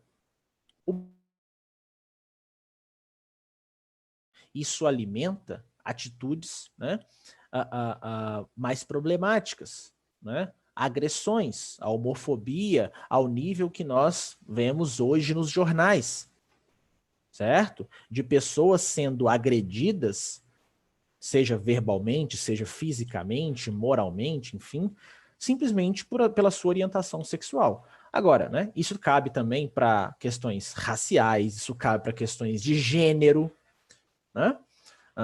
Pelo simples fato de serem mulheres, isso cabe para questões culturais, né? Pensando hoje na abominação conceitual que se faz em relação à cultura chinesa, depois do Covid, né? E aí, só para ilustrar um ponto aqui, se você está acompanhando de perto do ponto de vista científico da coisa, e viu que a China abriu para a OMS investigar a origem do Covid-19, eu gostaria de trazer aqui uma informação, que daqui a pouco eu acho que vai aparecer de forma mais explícita, porque quando apareceu a peste negra, lá no início do século XX, peste negra não, desculpa, a gripe espanhola, foi atribuída também, no primeiro momento, e talvez até um pouco depois, ao Oriente. Né? O Ocidente atribuiu ao Oriente, falou que a culpa era de sei lá qual país. Depois descobriram que, na verdade, a coisa surgiu, né, no Ocidente. Quando eu pego a própria peste negra, né, que ainda hoje é estudada, porque de vez em quando aparece um outro caso aí, na época falavam, né, que a peste negra começou na Itália, e aí era uma praga de Deus por causa de sei lá o quê. Enfim, foram investigar e depois descobriram que a coisa era um pouco diferente, né? Então, assim, hoje a gente observa isso com muita propriedade. A xenofobia comendo solta, fundamentada em coisas que supostamente são normais ou naturais ou adequadas. E depois você vai ver que, na verdade, né, era simplesmente a biopolítica ali rolando, né? O Brenner perguntou, eu acho que eu respondi a pergunta aí da Letícia relacionando com o que o outro aluno tinha falado. Brenner colocou, poderia colocar essa teoria do Foucault na época medieval? Como assim, Brenner? Eu não consegui relacionar imediatamente aí, mas se você quiser dar um exemplo ou elaborar melhor, a gente pode falar a respeito. Certo? Então, quando eu gravei a videoaula lá, não lembro qual que foi, em que eu falei assim, olha, acho que foi a do Bauman, que eu falei assim, olha, nós temos autores que são autores coringa para redação, que é o caso do Bauman, é o caso do Foucault. Por que se fala nesses termos, né, sobre esses autores? É porque as suas teorias são tão abrangentes que dentro de uma proposta de intervenção numa redação do Enem, eu poderia utilizá-los, né, utilizar qualquer um desses imensa de situações. Então, a compreensão sobre a teoria desses autores, ela é muito benéfica para o estudante, né, para o aluno ali que pode utilizar isso eventualmente numa redação. Beleza? Deixa eu ver aqui então a pergunta do Brena. Da ideologia dominante da Igreja Católica que levava as pessoas a perseguir e matar outras pessoas de religiões diferentes. Sim, perfeitamente. Como é que eu interpretaria isso dentro da medievalidade, o Brenner? Teria a ver com essa relação do poder que o Foucault está dizendo. Como assim? Veja, naquele contexto, as relações de poder se davam de uma forma diferente, tá? Ele está falando hoje funciona por nós mesmos. Antes não, antes funcionava de cima para baixo, hierarquicamente, né? Então eu tinha ali, por exemplo, naquele contexto, uma igreja, né? Uma instituição hegemônica, e essa igreja construía as verdades. Veja, não é que hoje não se constrói verdades. O negócio é que hoje essas verdades são construídas de uma forma diferente. Mas você tinha essa igreja ditando as regras e dizendo isso é falso, isso é verdadeiro, isso é assim, isso é de outro modo. E na medida em que eles estão com o poder, eles constroem essa verdade. Né? Hoje, como o poder está espalhado, a verdade é construída de forma espalhada, ainda que marcada por uma questão ideológica. Tá? Naquele contexto, a questão ideológica estava presente, mas concentrada nas mãos da instituição. Então, a igreja construía, vamos pegar, por exemplo, a questão das bruxas, né? Pensando lá na Inquisição, na caça às bruxas. A igreja constrói, e não precisa nem ser de forma explícita, tá? Se você para estudar o próprio conceito de bruxaria, ele é muito diverso dentro da própria igreja, ao longo dos séculos. E você tem um entendimento de um jeito na Espanha, de outro jeito na Itália, de outro jeito no Reino Unido, tá? Então, cada um interpretava de um jeito, tanto que a Inquisição atua de formas diferentes nesses contextos, né? Mas sim, você tem ali a defesa de certos valores e ideias que passam a ser internalizados pelos seguidores, pelos fiéis.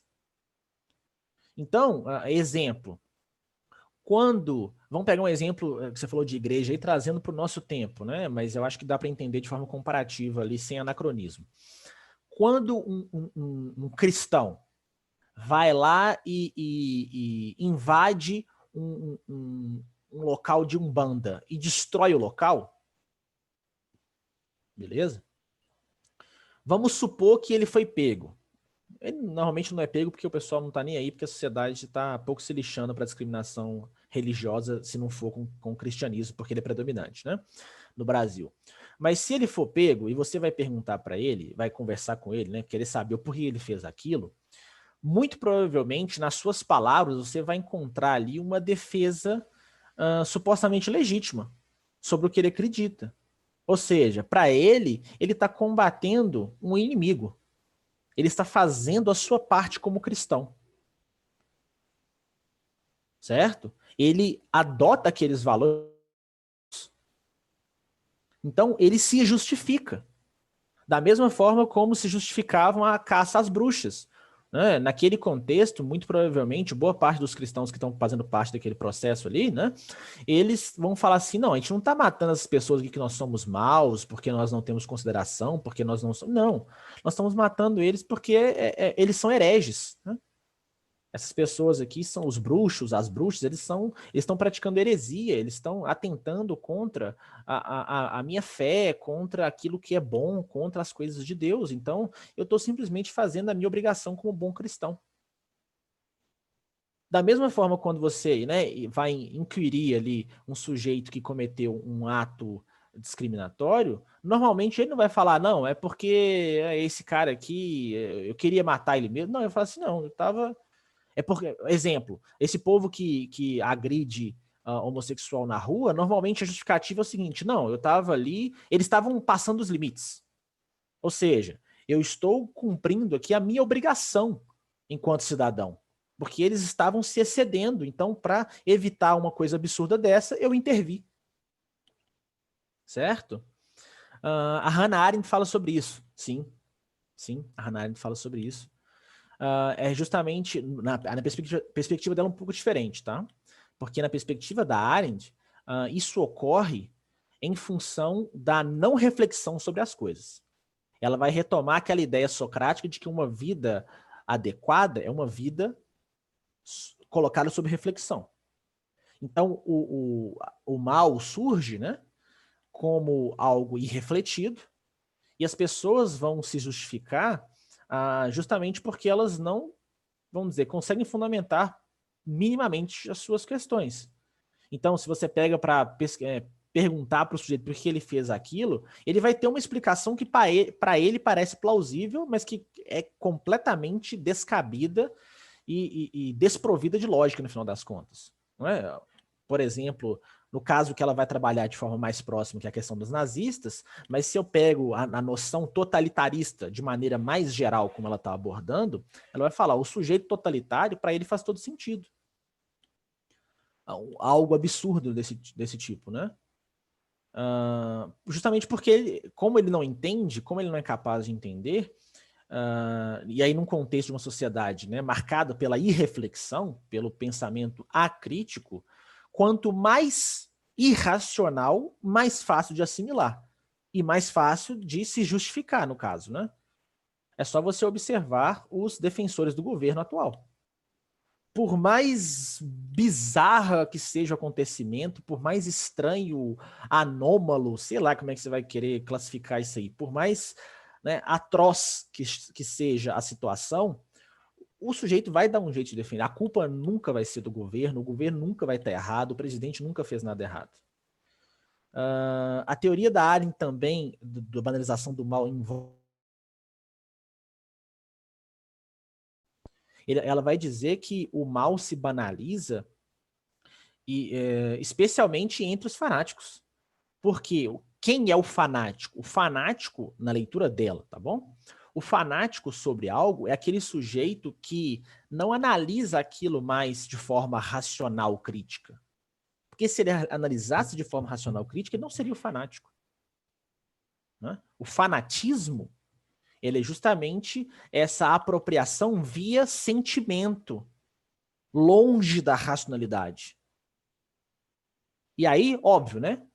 Vamos pegar o exemplo aí que eu estava falando agora há pouco. O fanático religioso, político, seja ele qual for, se você vier para mostrar para ele, mostrar aqui no sentido de demonstrar racionalmente, explicitar via fatos né, fala assim, olha aqui, esse bagulho aí não é bem assim, olha isso, isso e isso. Ele será incapaz de levar em consideração aquilo que você está trazendo. Porque ele é fanático. Se ele fosse racional, ele não seria um fanático. Então, assim, né, sei lá, vamos pegar uma situação hipotética absurda. Absurda.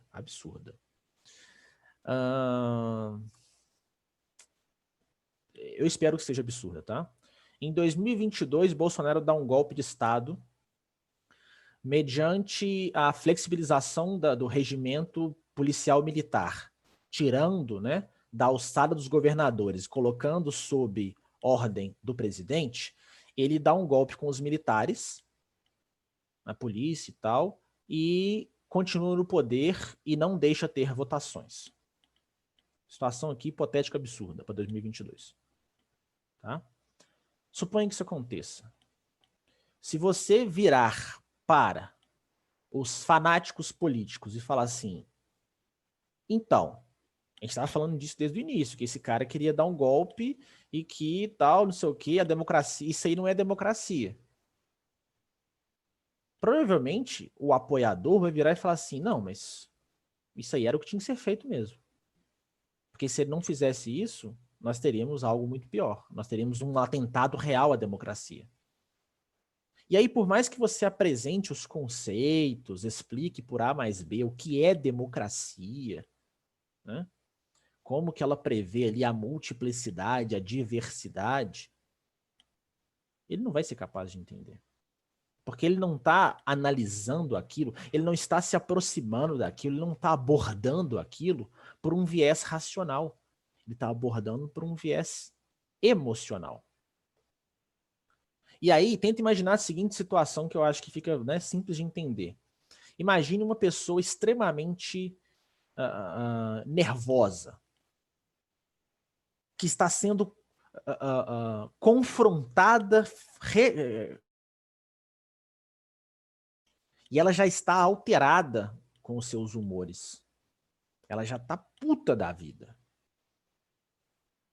E aí você chega para ela e fala, aqui, relaxa. Deixa eu te mostrar por que você está errada. Qual a chance dela reconhecer o erro? Qual é a chance dela não ficar muito mais puta ainda e querer te quebrar na porrada?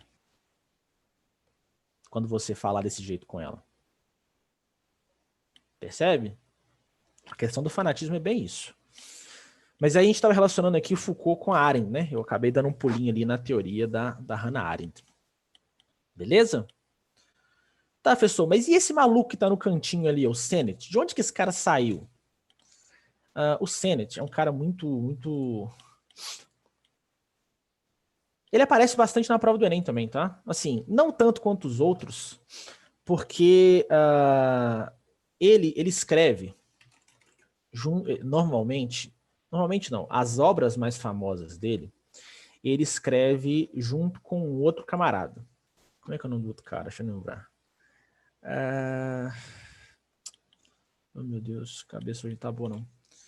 Enfim, ele escreve junto com outro cara sobre a questão do capitalismo flexível. Tá? Sobre o capitalismo flexível. E ele vai observar o seguinte, que na medida em que esse capitalismo se desenvolve, a questão do trabalho ela sofre alterações. Alterações para se adequar às novas demandas do sistema capitalista. O David Harvey, isso. É o Sennett e o Harvey. Eles escrevem muitas coisas ali próximas, em alguns casos até juntos mesmo. É isso mesmo. Muito obrigado, Brenner. Junto com o David Harvey. E eles vão falar sobre esse tal, a flexibilização do capitalismo. Né? A flexibilização do capitalismo, ela aparece como, né, pelo menos na leitura deles, uma demanda. Lembra aqui do livre mercado, oferta e demanda? Uma demanda do mercado para atender, né, a essa nova realidade. As coisas estão mudando, então as relações de trabalho precisam mudar. Flexibilizar as relações de trabalho significa flexibilizar os direitos trabalhistas, flexibilizar a própria configuração, né, do ambiente de trabalho. Então surgem coisas como home office, né? O David Harvey vai falar sobre isso, o Sandy vai falar sobre isso. Que, de fato, né, trazendo aqui a teoria voltando à teoria do Smith, vem de um interesse, mas que quando entra na parte da especialização, ela começa a traçar um caminho no sentido oposto. Como assim? Em alguma medida, observe, quanto mais especializado, mais aquele sujeito. E eu quero um sujeito que saiba muito sobre aquilo. Só que ao mesmo tempo que eu quero um sujeito que saiba muito sobre aquilo, eu não quero que ele saiba só sobre aquilo. Eu quero que ele seja especializado em várias coisas. Então, né, eu quero a especialização, mas eu quero ela ocorrendo de maneira múltipla. Que você, então, seja polivalente. Certo? Então, surge uma exigência maior sobre o trabalhador, que acaba corroendo a moralidade desse trabalhador. E a noção, né, vamos dizer assim, da questão do trabalho, que acaba virando uma coisa ali que vai fazer surgir os workaholics, né? Eu começo a ter problemas especialmente derivados desse excesso de trabalho ou dessa condição de trabalho constante, né? Onde o sujeito, mesmo no suposto momento de descanso, ele tem que estar trabalhando ou tem que estar vinculado à questão do trabalho, né? Então, isso, de fato, vai aumentar a produtividade. Porque se você não se adequar a isso, você não vai ter espaço nem dentro desse ambiente. O que torna, então, os espaços cada vez mais restritos, demandando uma especialização cada vez maior. Pessoas, pode dar um exemplo? Claro. Hoje se exige uma formação cada vez maior para coisas cada vez mais simples.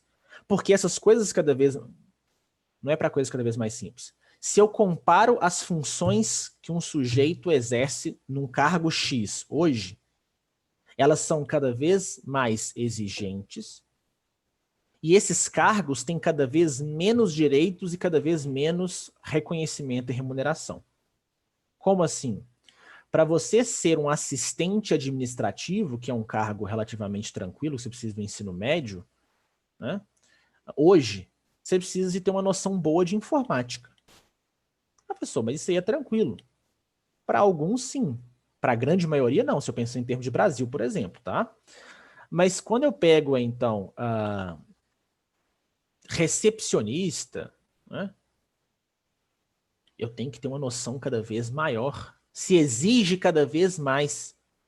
Agora, se eu comparo a remuneração e os direitos de um recepcionista, um assistente administrativo hoje, com lá nos anos 90, você vai ver que existe uma diferença gritante. Lá nos anos 90, a recepcionista conseguia pagar suas contas e sustentar sua família com aquele emprego. Hoje em dia, não mais. Não de forma análoga, né? Ela não consegue manter as coisas em um nível parecido com aquele. Certo? Então se exige cada vez mais. A produtividade também é maior. Dentro desse livre mercado, a relação de oferta e demanda se faz presente, o que promove o enriquecimento. Só que, o que esses caras estão dizendo, tanto o Sennett quanto o Harvey? Que esse enriquecimento, ele não é proporcional. As empresas enriquecem numa proporção desproporcional, vamos dizer assim. Por mais paradoxal que soe a frase. O que isso quer dizer, professor? Que a galera, né, vamos pegar aí agora, ó, exemplo recente, o pessoal que trabalha na Google se organizou e formou um sindicato lá dentro. E estão sofrendo represália da própria empresa, porque a Google tinha orientado, para não falar que proibiu, tinha orientado de forma rigorosa a não se organizarem em sindicatos, esses trabalhadores. Só que eles começaram a ser tão cobrados, e quando eram cobrados e não obtinham-se o resultado, eles eram sumariamente dispensados, sem, né, direito algum ou pouquíssimos direitos, que eles decidiram se organizar e formar um sindicato por conta própria, já que não tinha um sindicato próprio para aqueles indivíduos.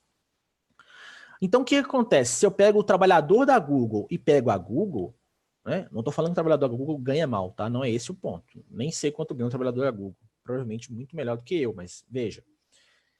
As empresas, elas estão enriquecendo muito, cobrando muito do trabalhador. Trabalhador esse que não enriquece minimamente em comparação com a empresa e tem os seus direitos e condições de trabalho precarizados, nomeados de outra forma, flexibilizados. Certo? Então, se você pensa, vamos lembrar lá, ó, 2017, não, 2018, 2016, 2017. O Temer, Michel Temer, nosso, né, ex-presidente, promoveu a reforma trabalhista, flexibilizando as questões trabalhistas, como, por exemplo, a não exigência de carteira assinada para regime trabalhista, podendo optar simplesmente por um regime de contrato. A argumentação naquele período era, fazendo isso, nós teremos um crescimento das oportunidades trabalhistas, ou seja, vai cair drasticamente o desemprego. Pessoal, e o que aconteceu? Então, vou colocar aqui, ó, taxa de desemprego 2016 Brasil. Era de 11 milhões e 76, 11,76 milhões de desempregados. Vamos ver em 2017. 14 milhões de desempregados. Então vai resolver em 2018. Estou fazendo aqui no Google, tá? 2018, 12 milhões de desempregados. Você falou, ó, funcionou mesmo, né, professor? Na verdade, por outros motivos, tá? Porque se você vier em 2019, você vê que... deixa eu achar aqui o número. Oh, meu Deus, esse aqui eu vou ter que clicar que não apareceu direto. 2000, subiu para quase 13. Quando eu pego 2020... mas aí... Esse argumento, né? Em 2020, nós batemos aí a taxa de 14 milhões de desempregados de novo. 2021 a gente começou agora, não tem como saber, né? Mas é só para ilustrar, né, a ideia de que essa argumentação, ela não é exclusivamente nossa, aqui do Brasil, tá? Ela faz parte aí do que está acontecendo no cenário global. Só que, justamente, ela se propõe a funcionar de um modo com, teoricamente, uma justificativa X, só que ela funciona de um outro por questões Y.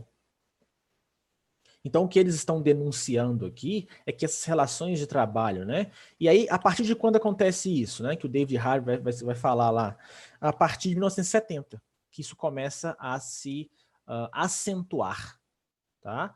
Então, se eu pego de 70 para 80, 90, início dos anos 2000, eu vejo um crescimento da flexibilização dos regimes trabalhistas. Isso acelera ainda mais de 2000 para 2020, e se eu pego as taxas de desemprego global, você vai observar quantitativamente, de forma objetiva e clara, um aumento da quantidade de desemprego. Certo?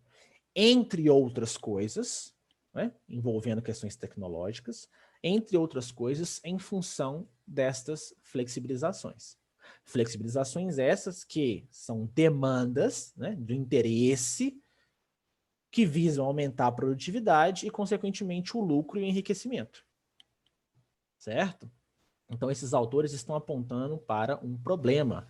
Aí você fala assim, mas então eles estão falando que esse sistema não vai se sustentar. Não, eles não estão identificando isso como, vamos dizer assim, o princípio do colapso do sistema. Eles estão identificando isso como um aprimoramento do sistema sobre os seus próprios fundamentos. Quais seriam esses fundamentos, professor? Se eu volto na própria noção do capitalismo, segundo autores aqui, como o próprio Marx e o Weber vai falar disso em alguma medida, né, o Foucault não vai discordar, a ideia do capitalismo é o acúmulo de capital. Para o Weber, não por si, por questões, né, porque a gente sabe aí morais anteriores. Mas para esses autores, a ideia do capitalismo é o acúmulo de capital. Então, qual que é a leitura que o Sennett e o Harvey têm sobre isso? É que visando aprimorar, aperfeiçoar, refinar as estratégias de enriquecimento, ou seja, do aumento de lucratividade, né, da acumulação de capital dentro do sistema, ele passa a, por exemplo, flexibilizar essas coisas, certo? Qual é o problema para, né, o sujeito que está inserido nessa sociedade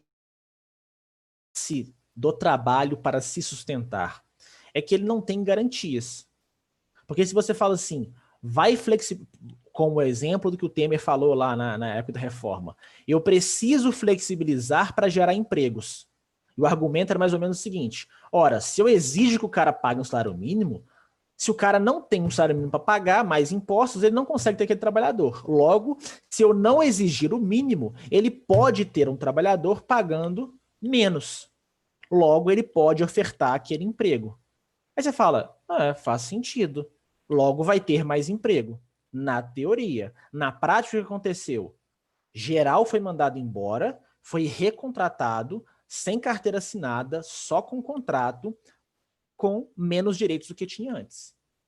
E aí, se você jogar sobre isso na internet, você vai encontrar ali uma quantidade infindável de casos, né? Em Belo Horizonte, Minas Gerais, Brasil, tá?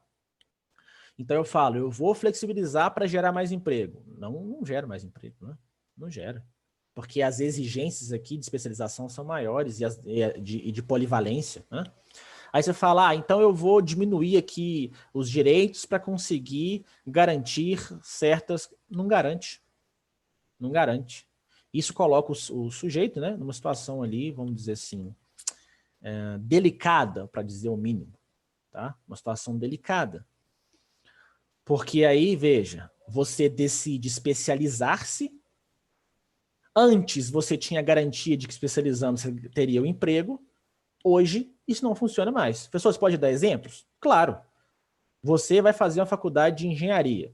De novo aqui, algo abstrato, tá? Como diria o Weber, né? Estou tratando aqui do tipo ideal, não estou falando de ninguém específico. O estudante típico. O típico estudante do ensino médio vai fazer engenharia porque ele quer receber um salário de engenheiro, que é um bom salário, diga-se de passagem, se comparado ao professor é maravilhoso. E aí você fala, vou me qualificar para ter um bom emprego. Faz sentido na teoria. E na prática? Na prática não necessariamente funciona. Por quê? Porque existe a questão de oferta e demanda, né? Então o mercado pode estar saturado, e para além disso, existe a questão das manobras de flexibilização, né? Então, as empresas querem ter engenheiros, mas não querem pagar engenheiros o salário de engenheiro. Então você é contratado como analista, e coisas do tipo, né? Ou você vai formar, não tem experiência suficiente, porque precisou passar por um processo de formação altamente, né, exaustivo. Então, sei lá, vamos supor, pegar o Barroso aqui de novo. O Barroso decidiu que vai fazer...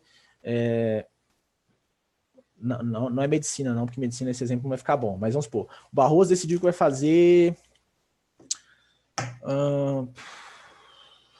engenharia química. Aí o Barroso passou para engenharia química, fez a sua graduação de 5 anos e decidiu que ia fazer um mestrado em engenharia química porque ele quer ser altamente qualificado enquanto engenheiro químico. Beleza. Aí ele fez o mestrado e falou, putz, né, tenho oportunidade de levar minha pesquisa para o doutorado, fazer um doutorado em engenharia química. Fez o doutorado em engenharia química, o orientador dele falou, olha, você tem um futuro promissor na área, eu acho que você deveria levar esse projeto para um pós-doutorado e fazer uma pesquisa aí, né, do pós-doutorado. O Barroso sai da faculdade, né, demorou ali uma década, literalmente uma década, né? Talvez um pouco mais. Ele sai ali com 30 anos e um pós-doutorado da universidade. Qual o problema? O Barroso pode estar desempregado e não conseguir ser empregado. Por quê? Porque apesar de muito qualificado, ninguém quer arcar com uma qualificação tão grande. Esse é o problema que a gente vive no Brasil hoje, né? pessoas, qual que é o termo em português? Super qualificadas? Sobrequalificadas? Talvez seja isso, né? Overqualified. Você não consegue ser contratado porque você é qualificado demais para o mercado em que você está. Certo? Então, de menos não consigo, de mais também não. Qual que é a medida certa aí, professor? Qual que é o equilíbrio? Não sei, né? Eu não sei. E é difícil de saber, esse que é o ponto. Certo? Deixa eu interromper um compartilhamento aqui, rapidinho. Alguma pergunta, alguma dúvida, alguma questão que gostaria de trazer, abordar?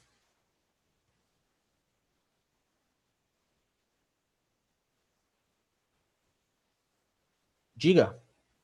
Fala aí, Barroso.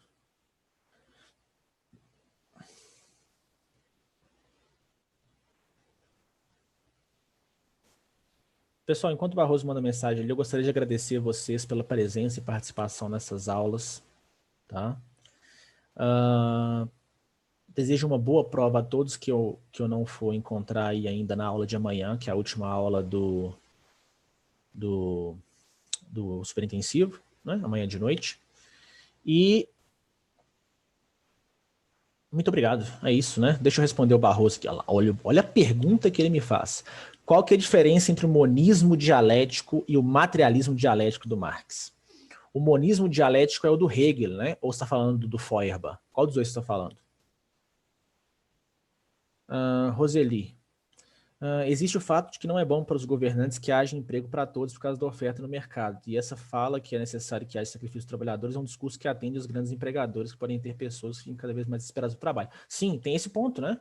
Tem esse ponto, porque aí, se eu tenho essa condição, é uma condição é difícil de você apontar para ela explicitamente, mas se eu tenho a condição onde está todo mundo atrás de emprego, eu posso ofertar empregos em condições precárias, e ainda assim vai ter quem queira, porque a galera vai estar desempregada, o cara vai preferir aquele trabalho zoado do que não ter trabalho algum.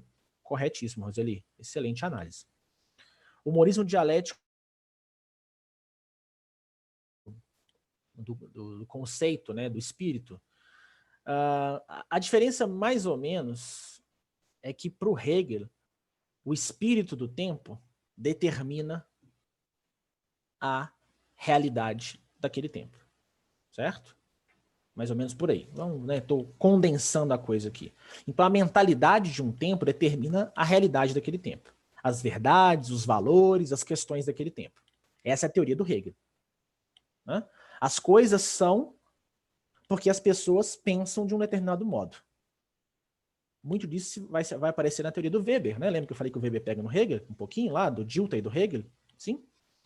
Quando chega no Marx, qual que é a diferença do Marx? O Marx está dizendo o seguinte: não é que o jeito que as pessoas pensam que determina a realidade. É a realidade material vivida pelas pessoas que vai condicionar a forma como elas pensam naquele tempo. Então ele vai inverter isso.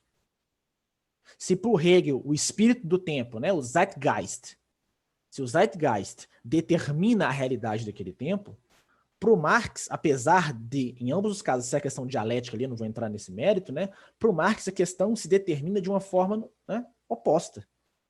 O espírito do tempo é determinado pela realidade material daquele tempo. Ainda que nós saibamos, né, que nós podemos alterar isso mediante, né, as ações. Então, eu transformo a realidade, consequentemente, transformo o espírito do tempo. Né? A ação é o modo pelo qual, né, o trabalho é o modo pelo qual eu transformo a realidade, logo eu consigo transformar a realidade, consequentemente transformar as ideias daquele tempo. Sacou? Sim? Isso devia estar naquelas anotações lá do outro ano, né? Que você fez, da aula do Marx.